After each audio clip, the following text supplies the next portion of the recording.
क्रांती news, आवाज सर्वसामान्यांचा। राडेगाव वीज असूनही गावकरी अंधारात, वडकी महावितरणचा दुर्लक्षपणा उघड। राडेगाव तालुक्यातील विहिरगाव येथील नागरिक गेले 8 दिवस अंधारात आहेत। गावात वीज असूनही ट्रान्सफॉर्मर बिघडल्यामुळे वीज पुरवठा पूर्णतः बंद आहे। या संदर्भात वडकी महावितरण कार्यालयात वारंवार तक्रार करूनही अद्याप कोणतीही ठोस कारवाई करण्यात आलेली नाही, त्यामुळे ग्रामस्थांमध्ये तीव्र नाराजी व्यक्त होत आहे। गावातील वीज वितरणासाठी असलेला डीपी ट्रान्सफॉर्मर बिघडलेला असून त्याची दुरुस्ती करण्याकडे संबंधित अधिकारी दुर्लक्ष करत असल्याचा आरोप गावकऱ्यांनी केला आहे।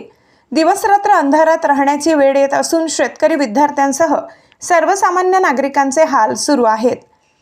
विशेष म्हणजे एअरटेल मोबाईल टॉवर उभा राहूनही वर्ष उलटून गेले तरी त्या स्वतंत्र डीपी कनेक्शन अद्याप देण्यात आलेले नाही।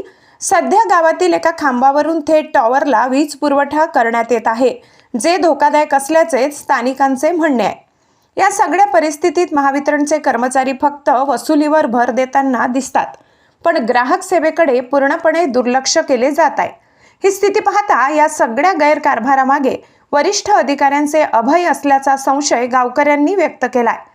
या संदर्भात वरिष्ठ अधिकाऱ्यांनी तातडीने लक्ष घालून विहिरगावचा वीज पुरवठा सुरळीत करावा, अशी मागणी आता जोर धरत आहे। महाराष्ट्र क्रांती न्यूज साठी यवतमाळ जिल्हा प्रतिनिधी रजत चांदेकर।